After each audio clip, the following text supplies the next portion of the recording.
And Dave got his MBA in 1993, and he was an executive, finance and strategy executive with all sorts of companies like Rawson, Purina, Covenant, Edward R. Jones, and he finished his career as head of strategy for Edward R. Jones. And Dave is a resident of Illinois, but that's really not fair to Dave because he's a resident of Illinois where Illinois borders St. Louis. So, it's like he roots for the Cardinals, not the Cubs. You know, uh he, he likes to go over that bridge that goes over the Mississippi. He's that kind of guy. He's not a Chicago guy. Even though, I mean, he did go to the University of Illinois, but that's in Champaign-Urbana. So let's turn it over to Dave. Great. Thanks, Peter. And thanks, everybody. First, I'm assuming most of you participated in the survey that we're sharing out today. So thanks for doing that. But also thanks for spending the time this afternoon to go through these results. We think the reforms that we're talking about will be more concrete for everybody, having related them to the critical election that's in front of us. And so we will start flipping through. The subtitle of this is, same voters, different winners, which is what you're going to see when we go through the results. The subtitle is, if you get different winners, depending on how you run your elections, that's what's going to change incentives for candidates and elected officials. And so that's what we're really all about in talking in this presentation. Before we go through the survey and simulations, a reminder that you are not alone in being interested in what we're doing here. The vast majority of Americans really don't want either Joe Biden or Donald Trump as their option to vote for. And a small majority just simply say they're not satisfied with the two-party system. We'll add to that, that was Reuters information. In our survey, one of the results that we'll touch on very briefly at the end is, 69% of our participants preferred all 6 alternative presidential tickets that we presented to them over a Trump and to be named. And more than half of our participants preferred 2 of the alternative tickets that we presented, the Diamond Raimondo ticket and the Gates Cheney ticket over Biden and Harris. So even giving relatively obscure options, people chose those options over the 2 leading candidates. And that's after 19% said that none of our alternatives were desirable. So if you take that group out, it's even a higher percentage. So the system that gives us these choices is broken, and it's feeding the flames of division. This is about the solutions that do have momentum, and we'll talk about the momentum they have as we get to the end of the presentation. So first, a little stage setting. This was not a scientific survey, and we weren't trying to predict the outcome of the election. The purpose of this effort was to illustrate how results can and will likely vary based on election systems. We use the same set of voters, the same preferences at a point in time, and if you run the system differently, you'll get different answers. Having illustrated that, we hope that in walking through the kind of vote count in these systems, we're educating you all who would be, I would say, on the highly interested part of the spectrum in the population, educate you more on these reforms so that as you discuss them publicly, you can answer questions that people may have. And then we also wanted to get a pulse on just what was the level of interest in reform. Some stipulations. Like I said, this is not a projection of 2024. Our participants skewed moderate, not surprisingly. But even though that was a moderate population, within that population, the votes we had gave us different results as we tried out these different simulated these different election reform methods. We also wanted to point out that the survey preceded the point when Larry Hogan and Joe Manchin made clear that they were not going to run independent campaigns or under a no labels unity ticket. But we've retained the Hogan votes in our simulations as a proxy for what a no labels candidate might still represent as we go forward, depending on what they do. And finally, just to be kind of out there in front of it with as far as how we did the weighting to make this feel a little bit more relevant to the overall population. We wanted to weight the surveys to reflect the national party affiliation, which may be a surprise to some of you, which is Republicans 25%, Democrats 27%, and independents 45%, a number that has been growing rapidly over the last few years. But we didn't, as you'll see on the next slide, we didn't have that kind of a breakdown with our input. So we randomly duplicated the input from some of our a large number of our Republican contributors and some independent ballots to get to a total of votes of 435 from 297 actual submissions. Of those 435, 189 indicate they would vote in a Republican primary, 185 in a Democratic primary, and the remainder indicated they would not vote in one of the two major party primaries. So in the event that some of you did not participate in the survey, or just to refresh memories, just a slide on what was in the survey. We gave everybody 14 hypothetical candidates for president. It included all the announced viable candidates, including the independents that had announced as independents. It also included some high-profile figures that were the most frequently named folks in a survey we did in December, where we asked people to tell us who they wish was running for president. So this is the list of 14 candidates that we gave. We asked the participants to rank all 14 in the same way that they would if they were utilizing some of the reforms that we're going to talk about. And then separately, we asked them to indicate approval or disapproval of each as a way to give us data to run other reform techniques and simulate those. We also wanted to collect a little information on voter psychology about independent candidates. So we provided 7 real and hypothetical alternative tickets, which did include some of the non-politicians that we had gotten from the earlier survey. We also asked those participants to indicate which of these alternative tickets they liked the most, and asked them to estimate their real world willingness to vote for that ticket in a general election. So one slide just to give you the feel for what the 297 submissions looked like. We did receive ballots from 33 states. This is clearly non-scientific. We distributed via email and social media. We did request people to send it to anybody and everybody who would fill it out. But the majority of our submissions, not surprisingly, came from places where the Reform Elections Now group has networks. So if you added New York, Missouri, Illinois, and California, that's more than half of the 300 submissions. Republicans, as you can see, were well underrepresented. And interestingly, the right wing of the Republican Party was even further underrepresented. As you can see, you only got half of the Republican submissions ranked Haley first, and only 17% ranked Trump first. So we're looking at a population that is much more moderate. Even after we proportionalize this so that we have the same number of Republican inputs as we do at a national level, you've got input from a more moderate than average Republican group in our survey. Again, not important for us because we're not trying to predict what's actually going to happen. We want to show you what happens with a particular set of voters doing the election different ways. So here's simulation 1, and here we're just doing the current method of voting. With this group of voters, if the 2024 election were run off of the information they gave us during January, Biden would win the Democratic primary and Haley would win the Republican primary. We then carry those two over onto a ballot that includes them, Hogan, Kennedy, West, and Stein, the announced independents, and the proxy for no labels. You'll see that Biden wins the general election with a fairly weak plurality, and Haley is just behind.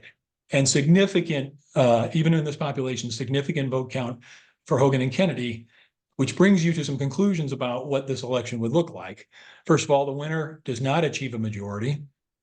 And furthermore, the plurality is small enough that there are a lot of other possibilities. With Hogan and Kennedy racking up 18%, if their votes are concentrated in certain states or in a subset of states, a serious potential for some electoral votes to go to one or both of them in this scenario, which could lead to neither of the front runners getting a majority in the Electoral College, and as the footnote says, would mean the election would go to the House under the 12th Amendment, where each state would have a single vote that the representatives of that state would have to agree on to finalize the election. And even if you don't have that scenario, certainly it's also very likely, as has happened a number of times recently, where the popular vote winner would not win the Electoral College, and the second place candidate on a popular basis would win. So those are some of the realities that are true for our simulation, and frankly are also true in the real world as best we know it right now. I want to pause here for a second before presenting the simulations that apply the reforms and highlight the fundamental problem that the reforms are trying to address, and provide some guiding principles or goals for what we're trying to do. So the why is fairly straightforward. In the current system, a very small minority of very partisan voters basically decide most of our elections. Gerrymandered districts assure that only one party's primary matters in the vast majority of districts. Only single digits percentages, or maybe teen percentages, of eligible voters are represented in those primary elections, and they're making the decisions. To give you an example, Unite America, which is a reform group, has run out the analysis and basically indicates that 83% of the House of Representatives in 2022 was elected by 8% of the electorate, effectively taking a voice away from everybody else. The rest of the electorate, because they did not have a voice in that primary that was making the decision, and in some cases, granted, they made the decision not to have that voice, but in many cases, and I don't know, if everyone in the audience realizes, we still have a substantial subset of states where if you are not registered as a Democrat or Republican, you cannot vote in the primary at all. And that's part of the problem that we're trying to fix is the total lack of voice of those, that 45% and growing number of independents who would very much like a say in who the choices are when we get to the general election. So the principles guiding why we were trying to apply these types of reforms is, first, all voters should be able to participate in an election paid for by taxpayers. So if it's a partisan primary system, voters can participate somewhere in that system. Voters can support. We also want the reforms to create a scenario where a voter can support their most preferred candidate without wasting their vote or having a vote like that risk putting the person they least want in office as the winner. And then finally, logically, there should be competition and real choices in every general election. And the vast majority of, or in a very large portion of our primaries, we're not even getting any or uncontested primaries in these seats where the winner of that primary is going to almost certainly win the general election. With regard to the problem, I want to go back up to the whys for a second. Given that problem with the no voice for the independent voters and the strong voice for the most partisan 10, 15%, the issue is then that the candidates and the officials are motivated only to satisfy those demands. And that is the fundamental reason we're not getting any real action on the biggest issues around the country. In 3 weeks, Peter's going to do a presentation for Reform Elections Now on the status of immigration reform.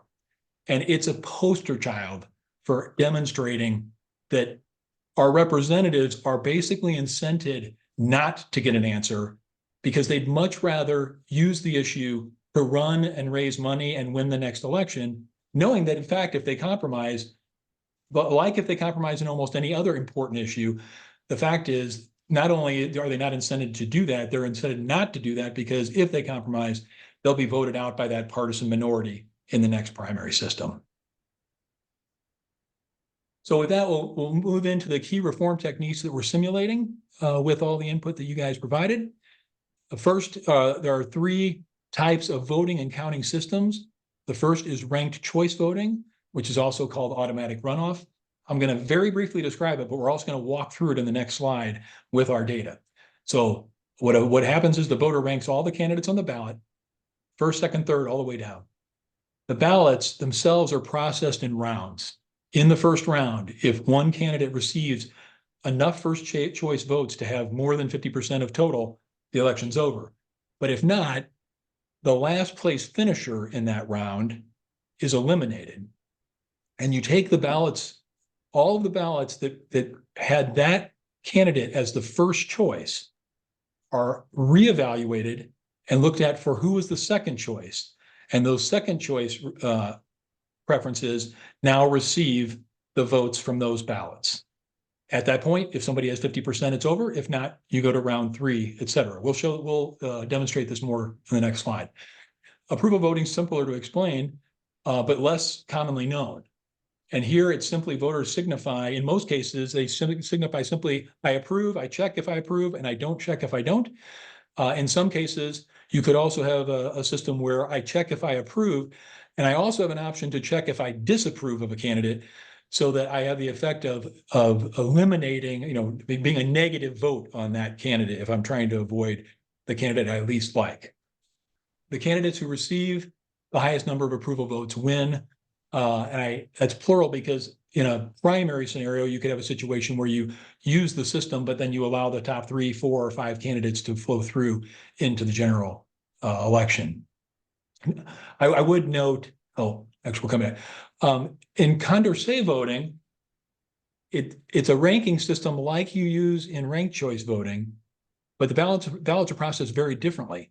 What is done is you run head-to-head contests by taking each pair of candidates, the entire number of pairs that can be created from the number of candidates that you have, and you run them against each other, where you count which one of the two was higher ranked on every ballot, and figure out for every pairing who wins that individual election. And then at the end, you count up who wins the most head-to-head contest, and they are the winner.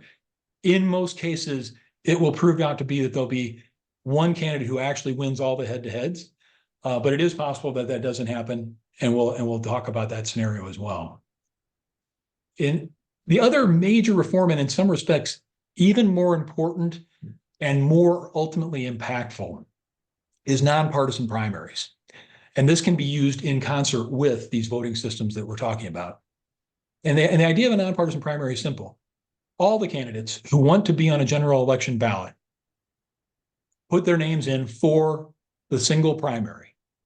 And that election is run using one voting system or another. It could be the current voting system. It could be one of the reforms we just mentioned.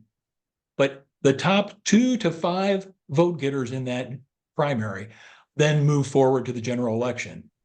That's the basic idea. It's to create the incentive for all voters to participate, because now every voter is having an equal voice on saying who should be on the general election ballot. And I would want to note that a party could choose to endorse only one candidate. In most places where nonpartisan primaries are used, the candidates still indicate who their preferred, what their party affiliation is. But that means in most elections, there are multiples from each party showing up on the primary ballot. In theory, a party could choose to endorse only one candidate, but if they did that, that process would be their own and would not be paid for by the taxpayers. So let's continue with simulations. The first simulation we're going to run is off of the results I showed earlier. This is an extension of the first simulation.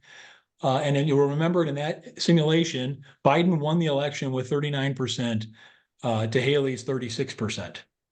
In a ranked choice setting, because neither of those numbers is 50%, you look across the entire ranking and you'd see that Stein received the least votes in that first round.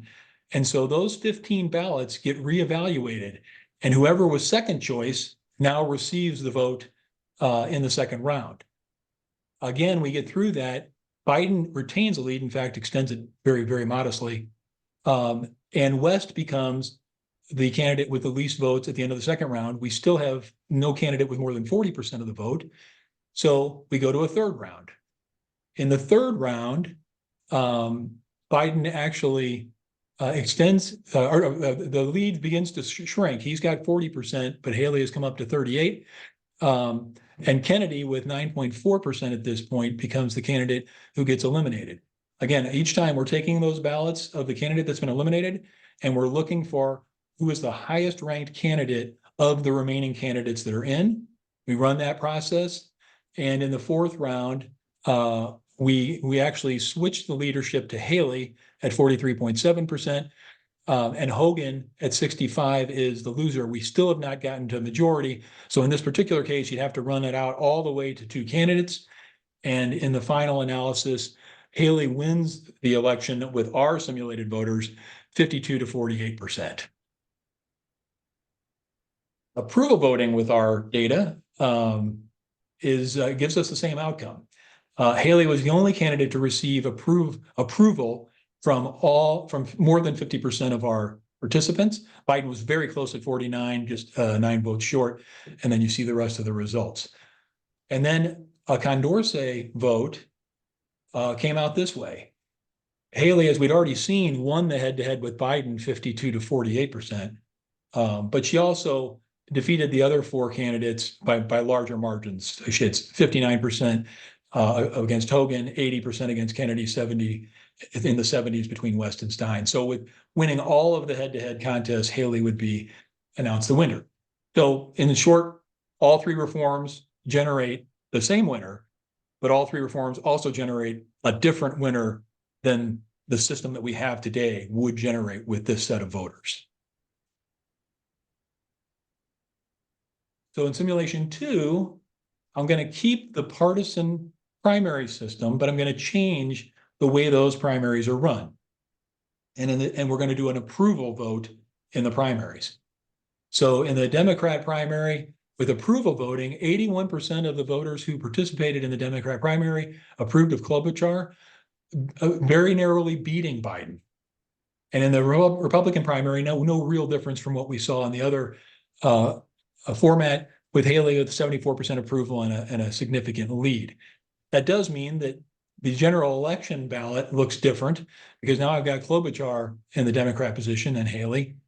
And if it was a vote for one, the current system, first past the post, it would be Klobuchar winning here with a slightly larger plurality than we saw Biden had, 41% on the first round vote. If we did an approval voting, now with not just the primary voters, but the entire population, Klobuchar receives 57% approval and again wins under this format.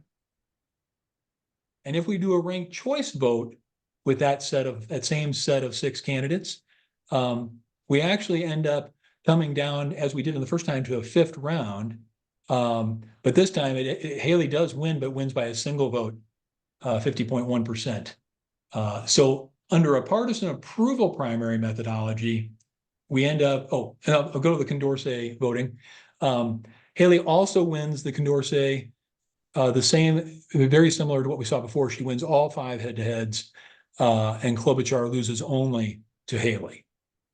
So using approval voting in this scenario changes the general election dramatically enough that if you apply, well, one, even if you use the existing voting system in the general election, you get a different 3rd winner. Now we've had Biden, Haley, and now Klobuchar. Approval voting plays into Klobuchar's hands in all of our data. But then in a ranked choice or a Condorcet election with that set of candidates, you have Haley once again winning. All right, I want to pause here and focus on nonpartisan primaries, the importance of it before we actually do the simulations for nonpartisan primaries. So as we saw in the partisan vote for one system, you ended up with Biden winning the Democrat primary, Haley winning the Republican primary. That generates a ticket that looks like this, with those 2 as the major party representatives, and then the independents that we've talked about in the Green Party. When we ran a partisan approval system, we saw that we got a different general election. We got Klobuchar instead of Biden. If we go to nonpartisan primaries, I'll show 2 different versions. First is a nonpartisan primary, a vote for one.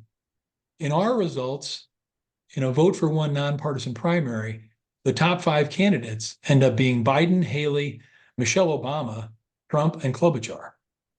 And if we do a nonpartisan primary with approval voting, we get Klobuchar, Haley, Whitmer, Biden, and Obama. And the point of this slide is just to work your way across left to right and ask yourself, would a nonpartisan primary give me a higher quality set of candidates to look through when I'm on the general election ballot? That's the power of the nonpartisan primaries.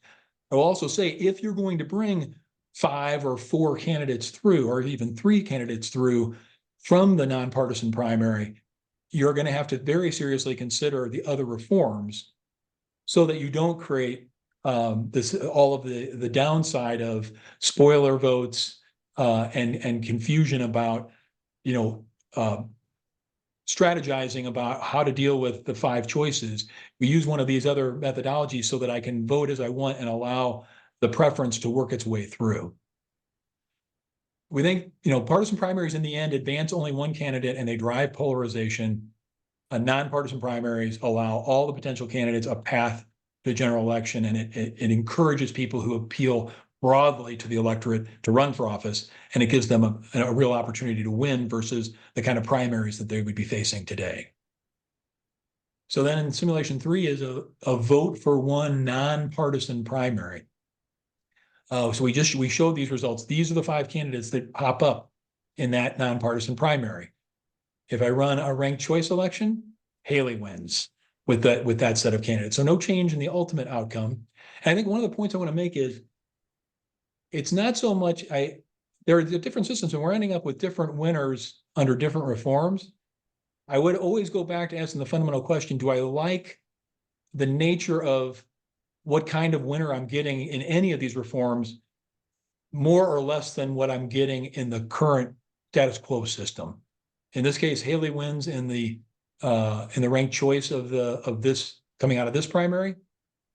And Klobuchar, again, because of her high numbers in all of the approval voting in our survey, wins in the approval voting general election.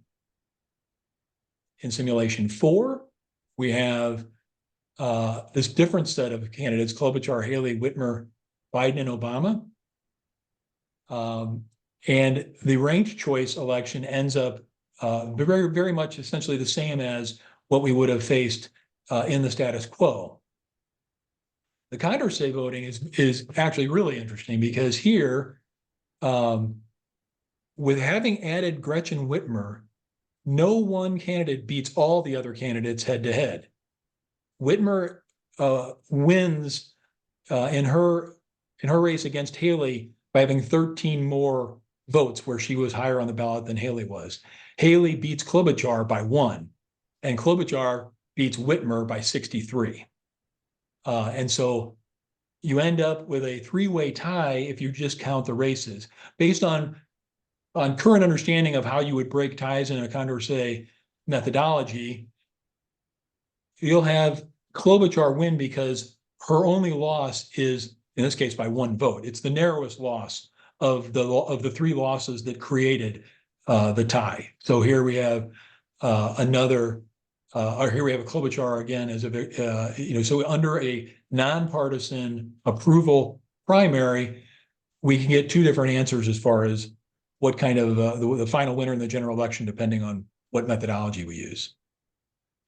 And then the final simulation is a form of approval voting where we also give the voter the right to disapprove of each candidate.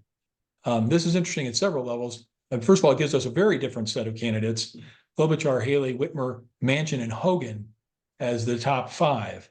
And as you can see, we end up with almost as many candidates with negative points as we do those with positive.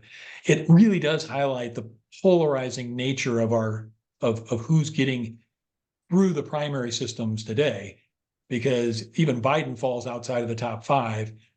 Trump is last under this system.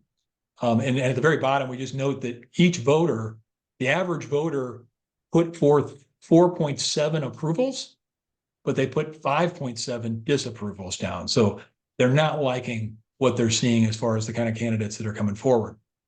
In the ranked choice, this is very interesting.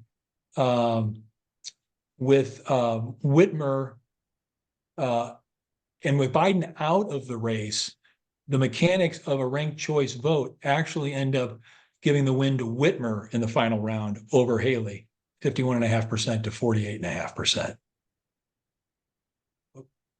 Yeah. So that is the quick run through all of our simulations of what kind of outcomes we got with this population of voters. On the right here, what we're illustrating is just the kinds of differences we got. The top, it walks through nonpartisan primaries on the left-hand margin, and then paired with different general election voting systems, current, vote for one in the first column, and the three methodologies we've discussed, and just highlights where we get different winners, and ultimately the fact that we get 4 different winners in our methodology, depending on which methodology we've used. And I'll pause there, Peter, or anybody, if there's any questions that are really like, and feel free to jump in if there's keep questions going, about Dave. this part of it. Okay. You're fine. Keep going. All right. So to wrap up voting systems, all the proposed reforms are intended to make candidates and elected officials accountable to the electorate at large, changing the incentives, because the current incentives are not to achieve art of the possible. It's just to grandstand and call the other side evil. A single nonpartisan primary probably is the most powerful reform of what we've talked about so far, because it already changes the general election significantly. But if we're going to have general elections with more choice, 3 or 4 quality candidates, we need to seriously consider, and many jurisdictions are, using one of these methods or some other methods that are out there to make it possible to rank candidates and allow a natural process to give, in most cases, a majority winner. And ultimately, these enhance the incentives to serve all citizens. I would say, I think as reformers, we would say, we know that the United States doesn't have a lot of experience in operating these different versions. And I think it's a beautiful scenario where we can run tests in different jurisdictions, and we should see more than one of these systems in place playing out with the opportunity to see what works best over time. And finally, partisans will object to these reforms. In Nevada, where it has passed once and has to pass again, to use a system for a nonpartisan primary with 4 candidates going through to a ranked choice vote general election, both parties in the state came out against it. And nevertheless, it won the first time. It will be on the ballot again this year. If it wins a second time, the state constitution will be amended. Dave, before we go on, there are 2 questions from Jane Susswine. So let me just give you the questions because they're pretty easy to answer. First question is, why is the sample so low from Trump? So let's just so everybody understands. Yeah.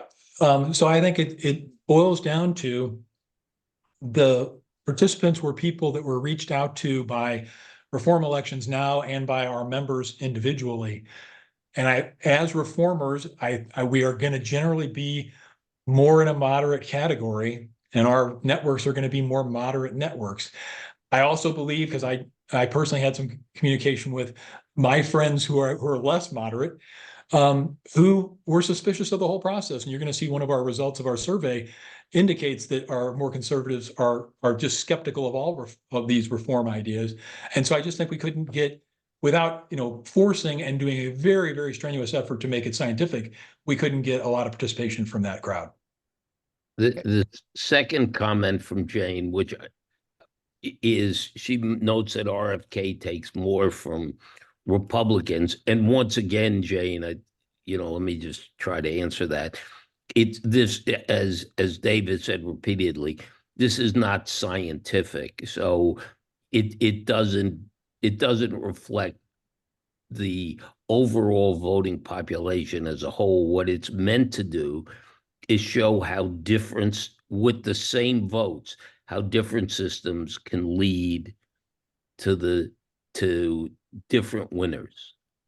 Yeah. Yeah. It's very unclear if we had a much bigger sample of more conservative, further right Republicans. Very unclear as to what would happen with regard to the Kennedy thing. And one more before we go on. Leslie Coolidge noted, she said, I fear the complications of the calculations in some of these systems will not enhance trust in elections among the general public. Yeah, I think that's a fair comment. I think that is, I mean, all of these systems could be hand recounted just as a normal ballot could be. So there's no reason we couldn't audit results and demonstrate that it's coming out the way we want.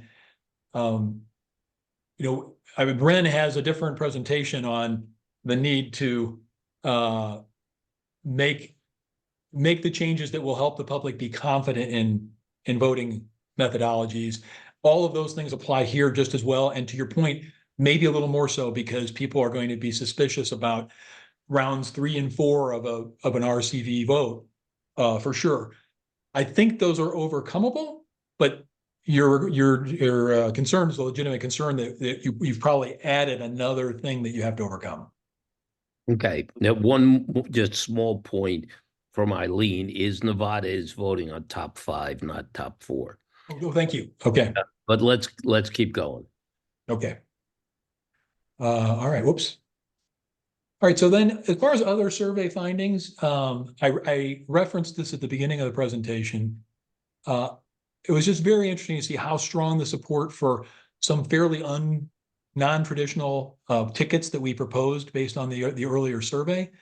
As you can see, we've listed how folks felt about these tickets in relation to Trump or in relation to Biden, and how and we've shown you the results by party affiliation, so you get a feel for, and then we've weighted that the same way that we've weighted the overall surveys.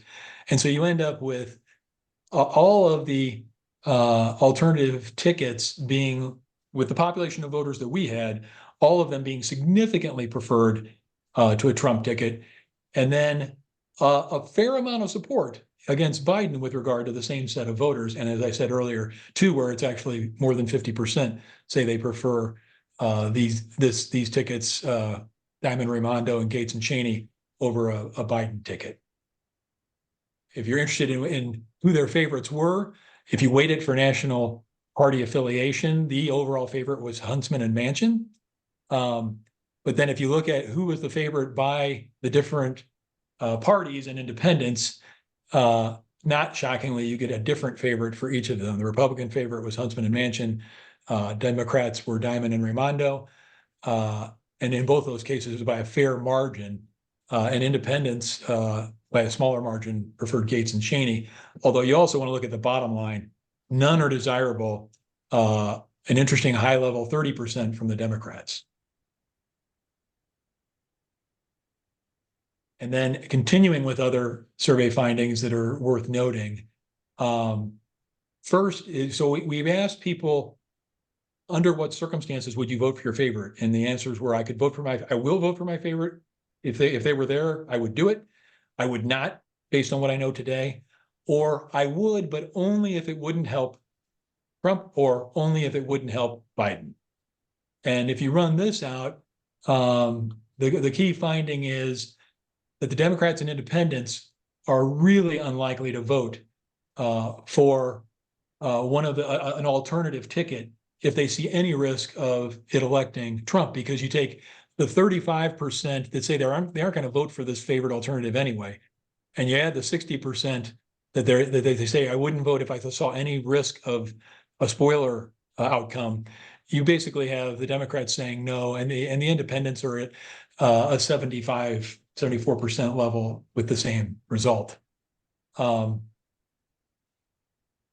next thing that's interesting to note is the high level of support for reforms.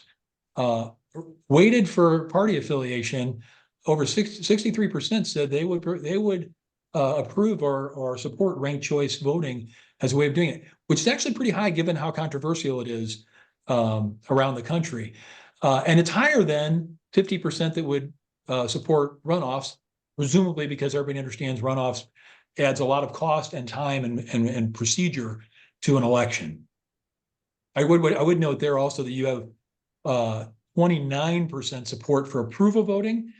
I think that number is very high, given that my guess is many of the people who filled out the survey had never heard of approval voting until they went through the survey and ranked approve or disapprove and read our description of what that system was.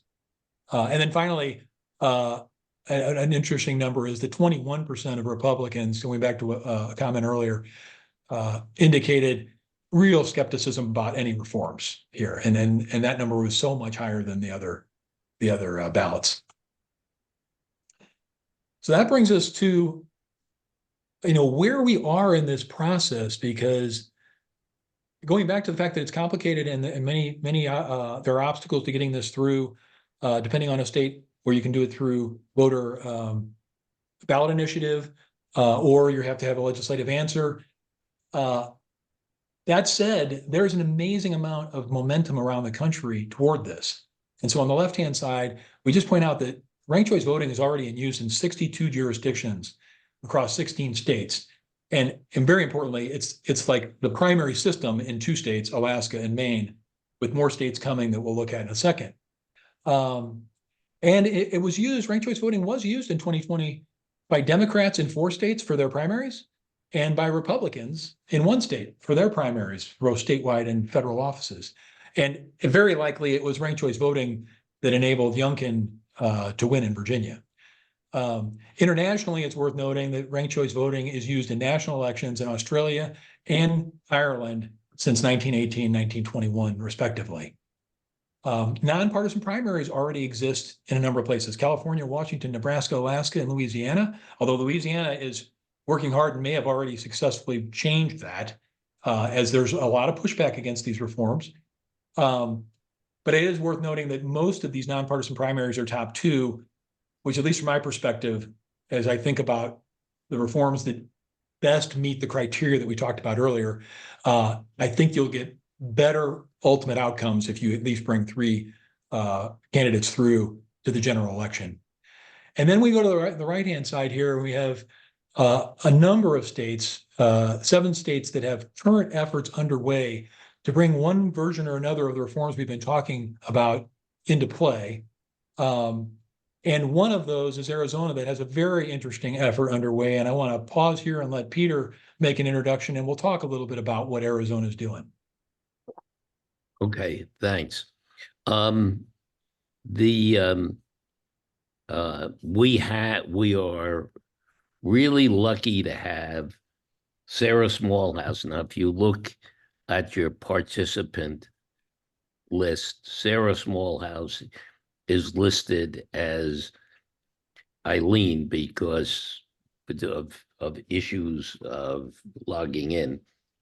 But Sarah is the chairperson of Make Elections Fair, and which is the program that she has initiated in Arizona. And she's president of the Thomas Brown Foundation, and she has a BA in economics, an MBA from the University of Arizona, and an MPA from the Kennedy School. So I'd just like to turn it over to Sarah for a minute, and we'll put can we put Sarah and Sarah's slides up? This is me. Thank you for that very kind introduction. I don't think I need to go through my slides, because your simulations cover a lot of the really most important points, which, at the heart of it is that less than 10% of voters are selecting over 80% of our representatives. And it's introduced bad incentives, bad results, frustrated voters and citizens. So I think that's enough to talk about what we're going on. Well, what's interesting, Sarah, though, is Whereas some states like Nevada, Maine is ranked choice voting top 2. Alaska ranked choice voting top 4. Nevada, people, St. Louis came out with approval voting. You're doing it very differently in Arizona than anybody else is doing it. Can you just tell everybody what you're doing? Because it's a unique concept. Well, yeah, this gets back to the practicalities of what does it take to make a constitutional reform. And I find these simulations fascinating. And I wish I could just wave a wand and institute the one that seemed to be most representative of people in the district. But alas, in Arizona, and I think in all these states, this requires a constitutional reform. And in Arizona, our process is through a citizens initiative if the legislature is unwilling to refer a reform. And as has already been noted, the partisans are not wild about any of these things. So the prospects for getting the legislature to cooperate with us were negligible, and we just disregarded it. So we took the path of a citizens initiative, which is a process whereby we come up with initiative language that specifically amends the Constitution. Then we go collect signatures. If we get the requisite signatures, then it goes into the campaign phase, probably will be challenged legally. And then there's a vote, and then maybe challenged legally again after the vote. The partisans will do whatever they can to interrupt this progress. So it's a expensive process. We started out fundraising and proceeded to we just had to collect 384,000 signatures by July 3rd. And that figure is calculated based on how many people voted for governor in the last election. We imagine that we will have somewhere around a 75 to 80% validity rate on the number of signatures that we collect. So that means we have to collect about 500,000 signatures, which is a very difficult high bar in Arizona. So we decided we would hire a contractor, which we did. We are satisfied with their performance. I'm not going to say we're not a little nervous. It's a lot of signatures we need to collect, but we've collected over 250,000 at this point. We debated on some of these very points that your simulation discriminates on. We started out strongly advocating for a final 5 method, because the more candidates that go to the general election, we felt you would get better results. However, part of the process of deciding our specific language was to conduct public opinion surveys among likely voters in Arizona. We did 6 of them. And admittedly, we took somewhat of a conservative approach, but we did not say, do you like ranked choice voting?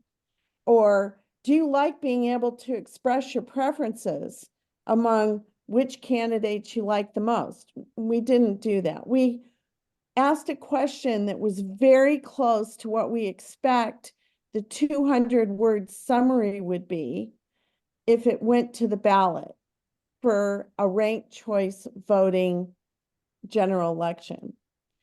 And what we found was that skepticism on the right really pulled us down, because in Arizona, we skew right and we skew older. And older Republican voters don't like ranked choice voting. And we just had to face the music on that. This is very expensive. We've raised $7 million, and that is just to get the signatures. we'll probably have to go that much again to run a reasonable campaign and defend any lawsuits that are thrown at us. So it's been hard, but I think I will say, interestingly, it's the moderate Republicans, you know, read the business community in Maricopa County, realizes that our system is the problem and that we need to reform our system if we're going to make progress in public policy in Arizona. And they have been the bedrock of a lot of our funding. So we debated, we came up with a creative idea and we decided to go with it. And our creative idea was that we would write an initiative that would amend our constitution to require a nonpartisan open primary, one ballot with all voters voting it, all candidates being listed, candidates being able to list their party registration in our constitution. That would be fixed. But then we left some latitude regarding the general election. We did not want to become known as a top two initiative, because top two initiatives, although, you know, in some way people are familiar with voting for two candidates, in an open primary situation, it is not unheard of to get the top two vote getters from the same party. And there's a lot of people, understandably, that find that very offensive. The truth of the matter is, if the district is so slanted that you're going to get two members of one party, that's probably the dominant party anyway. And maybe you'll get a more moderate and a more extreme candidate. It's still a better choice. But, you know, unless you're like people like us and sit around and think about this all the time, the reaction is usually, well, that's not fair. We ought to at least have a choice. So we don't want to be called top two. And similarly, we didn't want to be called the ranked choice voting initiative, because all our research had shown that if you ask a simple question, do you like being able to express your preferences? People say yes. But if you ask a question that is reflective of what they're actually going to vote on, they get really nervous about it. They don't understand it. They are skeptical that it can be manipulated, and they vote no. So we didn't want to be known as ranked choice voting. So what we did in our initiative is we made open nonpartisan primary constitutional, and then we delegated to the legislature the specifics of the general election format. Now, there's a lot of people that say, well, why would you give that nut house any discretion to decide anything? But in fact, they actually have that discretion now. We're not only not giving them, the only new power that we're giving our legislature is the express right to choose ranked choice voting in the general election. If you read the Arizona Constitution now, ranked choice voting would probably not be constitutional. So our measure makes ranked choice voting constitutional, and it puts guardrails on the legislature by saying no fewer than 2 and no more than 5 candidates will advance to the general election. And because these methods are, well, I mean, you could say that they're complicated. I hate conceding that point, because it's not that complicated, but it's complicated enough that putting it to a direct vote of the community, we just didn't think, we just thought the focus would be on the wrong things. What we want to do is put focus on the fact that our primary system is fundamentally robbing citizens at large of choices, of their right to vote, and of to expect their elected officials to be accountable to them. And 80% of the reform is opening up that primary. And the last thing that we did is we said that no public money may be spent on purely partisan elections. So our measure in no way preempts the Republicans and the Democrats or anybody else from holding a primary and coming up with a candidate that they want to endorse. But tax dollars are not going to fund that. The parties are going to have to fund it themselves. And furthermore, regarding the presidential preference election, no state money will go to that either, unless all voters have the privilege of participating.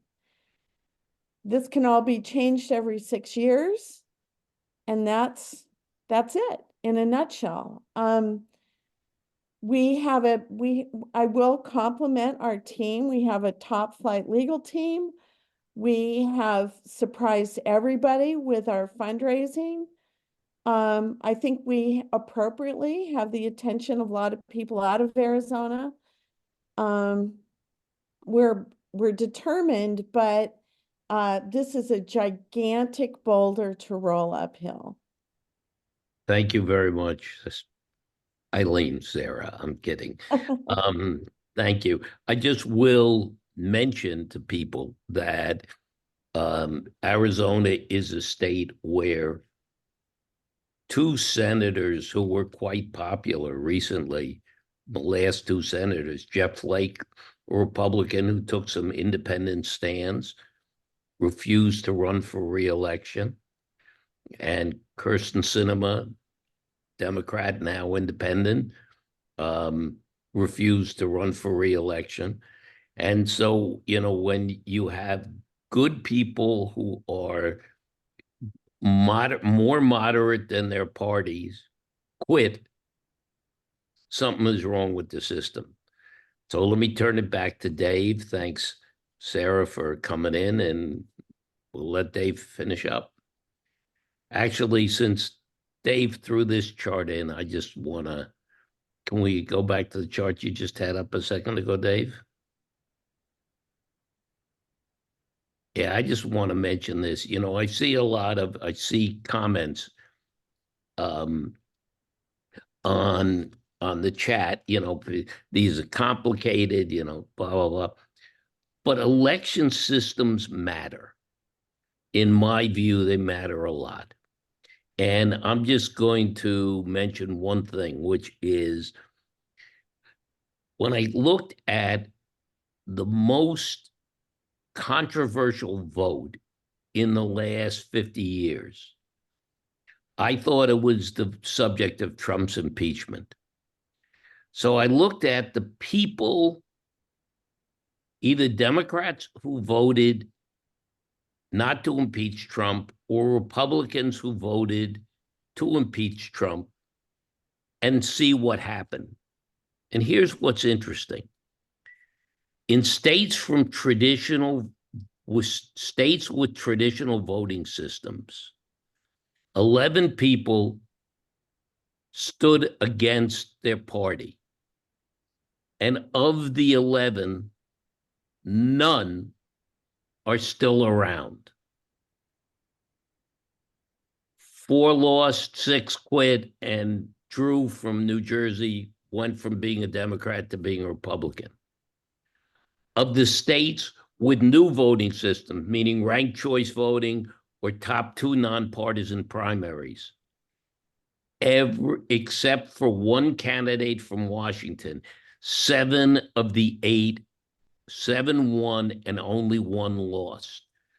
So what it says is standing against your party in a traditional state, whether it's on Trump's impeachment or immigration, is a death sentence. And in a non-traditional state, it may actually have helped the candidate. Thanks, Dave. Sorry. Yeah.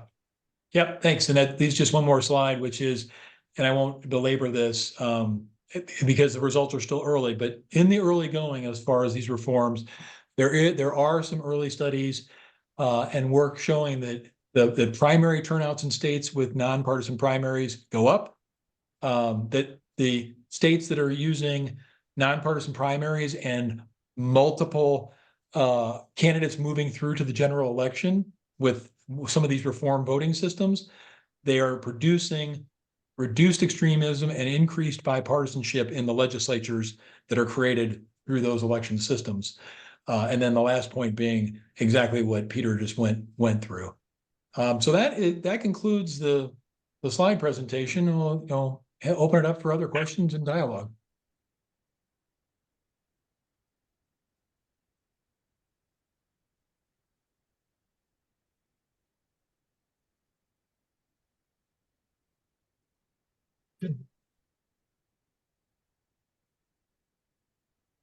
Okay, Dave, I'll ask one.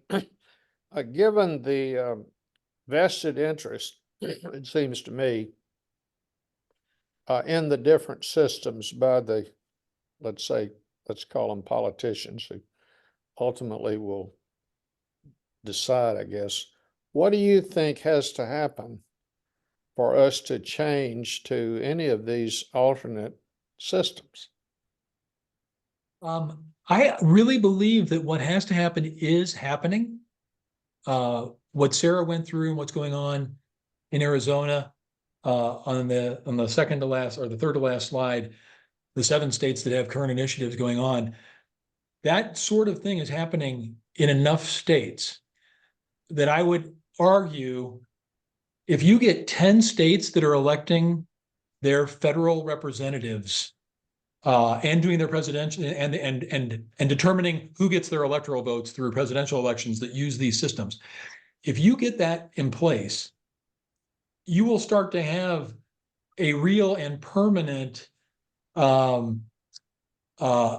minority of senators and congresspeople who are elected knowing that when they get primaried, they're going to get primaried by people who say, you're not getting anything done, as opposed to you're getting primaried out because you agreed with the enemy to do something on a major issue. And if you have 20 senators doing that, in the current scenario, they would have immense power to push things or to not allow things to happen. It's kind of turning the tables on what's going on right now. So I'm actually optimistic that we can get there as long as there isn't a civil war before we get there. I think the momentum is that we will get enough states using systems that make the elected officials answerable to the public, that eventually the pressure will start to go to the other side, to the states that don't have ballot initiatives, but their legislatures will start to hear pressure that our state should do it that way as well.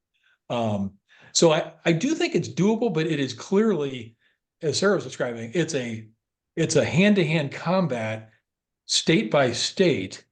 But when you get it to the ballot, and if you run a good campaign and actually explain what's happening, these things do pass despite all of this partisan negativity that gets thrown at it. So let me see if I've got And this. let me just, So does that and mean that? can I just say something?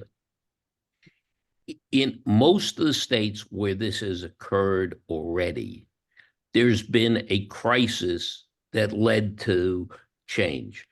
In California, Arnold Schwarzenegger, seeing the Republicans doing badly and continuing to do badly, pushed for the top 2 nonpartisan primaries.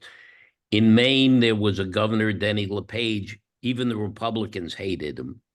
He won re-election with 35%. In Alaska, Lisa Murkowski lost in the primary to a Tea Party candidate and won as a write-in candidate. And in Nevada, where the ranked choice voting is up for the second time, all the candidates who won with less than 50% of the vote because there were third parties involved. So generally speaking, there's a trigger on a state-by-state basis that gets somebody to act. But you're seeing more and more triggers. Sorry, you had a comment, and then we'll go to Paul. Yeah, so given the trigger, does that mean that with the help of the trigger, the voting public can actually overwhelm the vested partisan politician interest? Is that what that means? Yeah, and I think one of the questions right now is, does our ballot that we all see in November this year become a big trigger for a lot of people all around the country? Now, Paul had his hand up, but I did miss a question before. Dave Goodrich, do you want to ask your question or should I read it? Dave said, most of us who responded were honest with our approval or disapproval responses. But in a real election, I fear people will disapprove of everyone but their favorite. What do you think would really happen? All I can say is in the few places, because this is still a relatively new reform, in the few places where it's actually been used, I want to say something like 60% or whatever of ballots. It was something like between 40, it was a half of the ballots did approve of more than one. So it's pretty clear that many voters were using it the way it was intended. And I also think, personally, I like approval voting for primaries. I totally agree with the comment that I saw in the chat about, man, it really doesn't go to strength. But as far as saying, I think they're strong enough to be good, I think it works for a primary if you're going to pass through a number of candidates into a general election. I personally would not. I kind of agree with the point, which is, I think in a general election, you want to be very specific about what you want, not just approval voting. The approval voting supporters would say otherwise, but that would be my perspective. Okay, we're going to go to Paul Sarno. Can somebody unmute Paul? I had two questions. One simple one is, does the Arizona initiative have to pass twice? And the second question is, what do you do about the conduct of Representative Schiff in California, who spent a lot of money to campaign so the weakest of the four candidates would come in second? And indeed, that's exactly what happened. Garvey came in second. So now you really have no choice. So in Arizona, we do not have to vote twice. If we pass it in November, it passes. As far as California goes, we've talked a lot about that too. California is a very heavily Democratic state. And that is a factor in that strategy. In Arizona, although independents and people that are unaffiliated are now the largest group of voters in Arizona, it's still about 1/3, 1/3, 1/3. So you have a lot harder time executing a strategy like that in a more balanced state. Right. And Paul, I would say that's a real reason why I don't like top two, why I would hope that most states would go for at least 3 as a minimum. And we should say that we have some people that we're associated with in reform elections now who are really heavily promoting top 3 with that Condorcet methodology on the back end of it. And it's an interesting methodology. You get a top 3, whether you do your top 3 through approval or through single vote, whatever. But then you run a 3-way, vote, head-to-heads, and decide who wins the most. It's an interesting solution that at least one reform group's working hard to try and make happen. Okay, thank you. I saw, sorry, I just lost the chat. There's a gentleman in a blue shirt who says Eileen Conroy, but it's not Eileen Conroy. Yeah, this is Blake Fleetwood. Can you hear me? Yeah.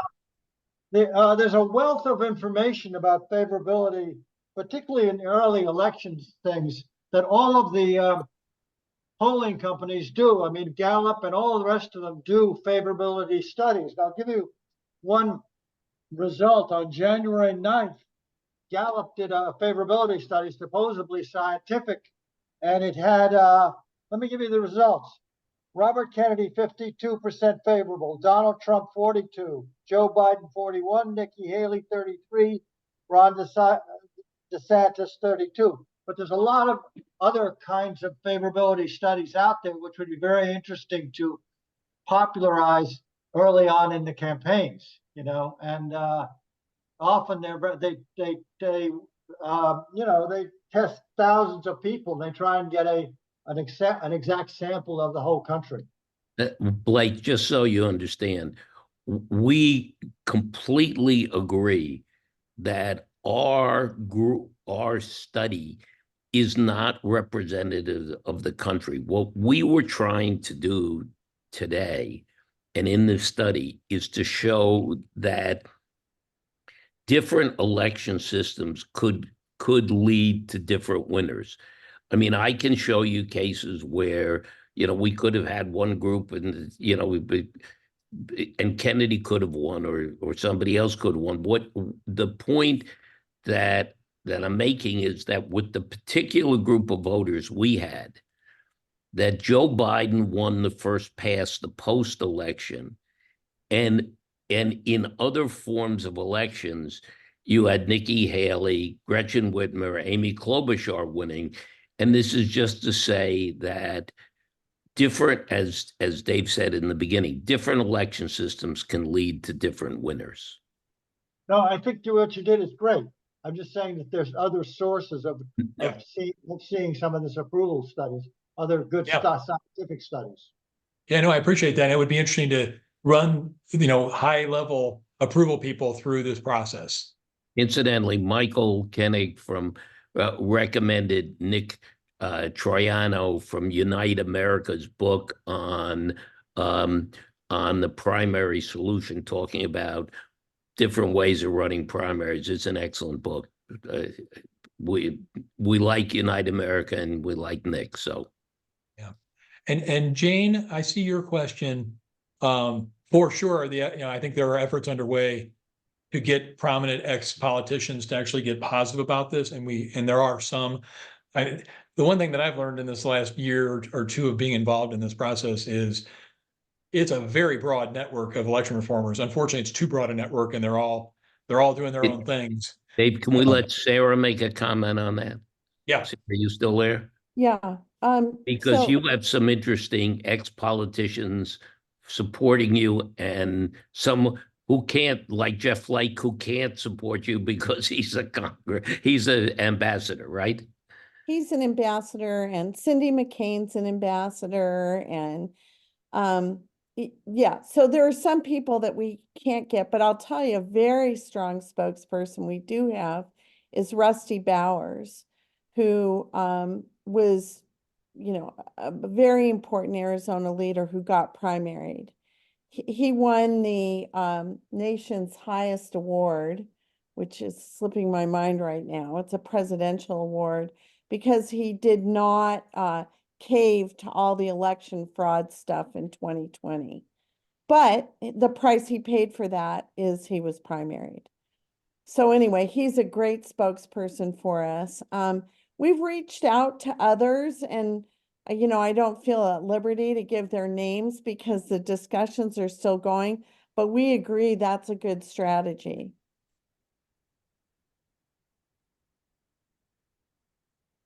Does anybody? We have another spokesperson, actually, Paul Johnson, Oh, who's the former mayor of Phoenix. And Phoenix has a nonpartisan open primary. And when he ran for mayor, he's a great speaker because he talks about when he ran for mayor, he knocked on everybody's door and listened to everybody's ideas. And he found the marriage of, business interests and social interests and worked it out. He later ran for governor, which required he get through a Democratic primary, and he failed. He couldn't go far enough left for the primary voters. So he has had that personal experience of both systems.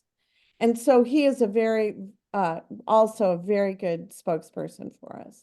Yeah, I just want to say I've heard Paul speak. I heard him speak on an open primaries interview.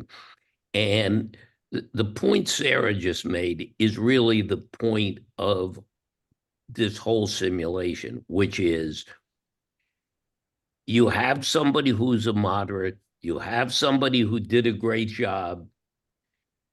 They try to move up. The Democrats don't want him because he's a moderate. The Republicans don't want him because he's a moderate. And what ends up resulting is that you get, you get Kerry Lake running against, some, some, Democrat, and you get people who try to be moderates, whether it's Kirsten Sinema or Jeff Flake, who just say, this system doesn't work for me. So what about Peter's friend, Mike Kester? He's a prominent Arizonan. Yes, he is. And he's a lovely man and a very generous supporter of the arts in our community and super sharp businessman. And if you're suggesting he run for office, nothing could be further from his mind. He's too smart.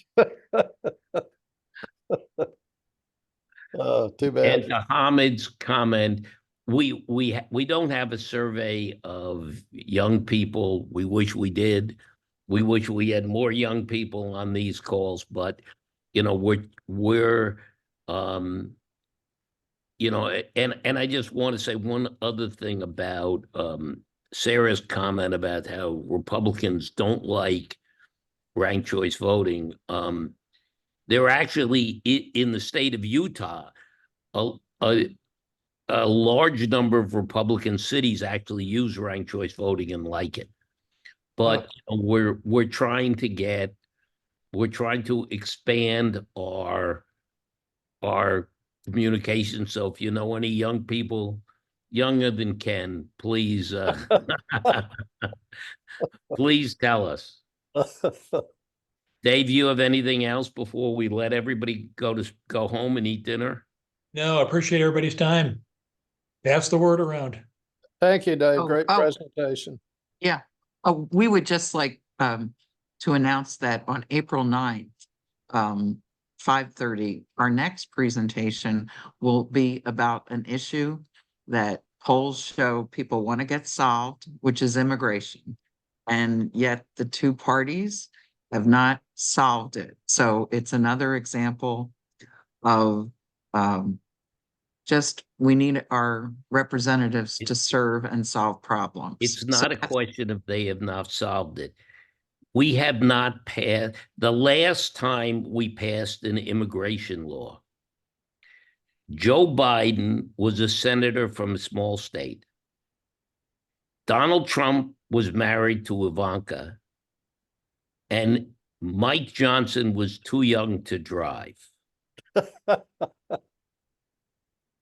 Yeah, so watch for that invitation. We'll also send out to all of you this recording because perhaps you'd like to share it with other people who are interested in these issues. And your engagement has been impressive. And thank you, Dave, Peter, and everybody. I found it's very stimulating. Also, I just threw our website in the chat if anybody wants to learn more about Okay. Arizona. Excellent. And if you have friends in Arizona, please send everybody the information on Sarah's website because she's doing God's work. Thank you all. Thank you for Yeah. inviting me today, everybody. Thank Yeah. you. Thank Thanks you. for coming. Bye-bye. Bye-bye.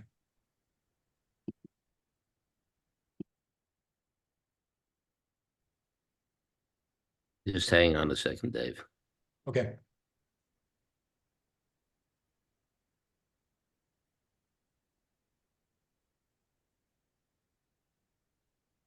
Peter, do you know Paul Zeitz?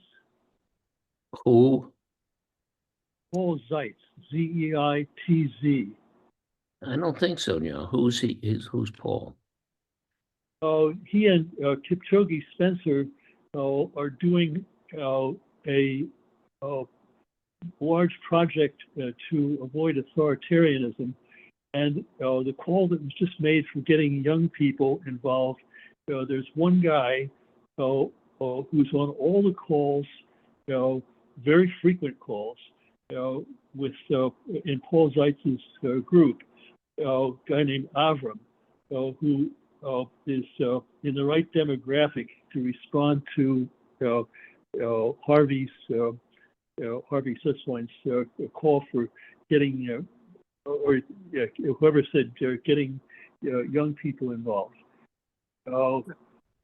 Hamid Nawawi. So, what's that? I think it was Hamid Nabavi who had that comment. Okay, Oh, good. that's okay. Thank you. Thank you. So what I'm thinking is, if it's all right with you, when I get the link to the recording, I want to get that to Paul Zeitz, and get, so he can give it to Avram, and we'll have somebody who's got who's in the right demographic and is working intensively on this issue. And I think there will be others who could be pulled in that way as well. Great. Sounds great. Thank you so much.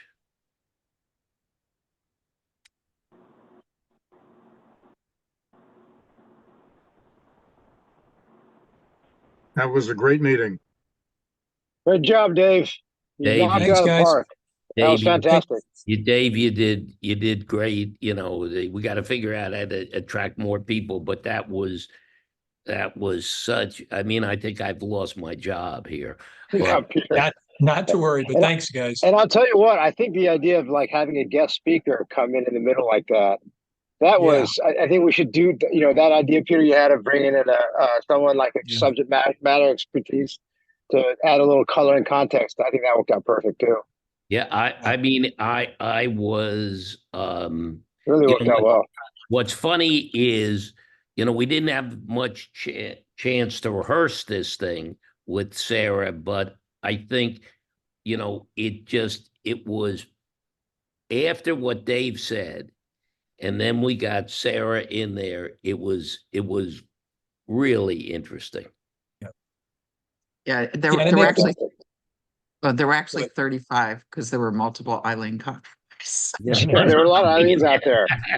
Well, You want to tell us how you did that, Eileen? She's like, she's a quintuplet.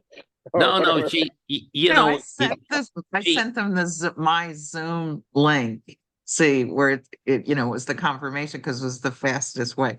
They could have renamed, but anyway. So there were 35. There were 62 people who registered, and often that's the way it is. But I particularly like the build technique you did on the PowerPoint, Dave. Where you only selectively showed the content. Yeah. The build, yeah. Yeah. Yeah, that reveal, that worked out good. I totally agree with, and I see that Lucy had also commented on that. Having Sarah come in makes it so real. Like people go, oh, there are actually people who are actually working this on the ground and making it happen. So I loved having her in there. So yeah. Eileen, would it be worthwhile to try and separate the group that were there versus the group that wasn't? Or at least to Yes. send a specific Yes, cover letter with the copy of the charts and the link to exactly. the recording Yes. to that group. To those who registered 62. but did not attend, right? Yep. And that we should do all the time and highlight Sarah's role too. Yeah. No, Good cover letter. yeah, no, I mean, it really, I mean, the funny thing is, we had Sarah's slides but, Dave just covered everything perfectly. And so when Sarah came on, Sarah's a very smart woman, and she was very, very smart to just say, okay, I'm gonna, Well, You she know. saved me because my share screen didn't work. no, I know. So I was like, That's why we didn't need Eileen. Let's get, but Sarah, if you're still on, thank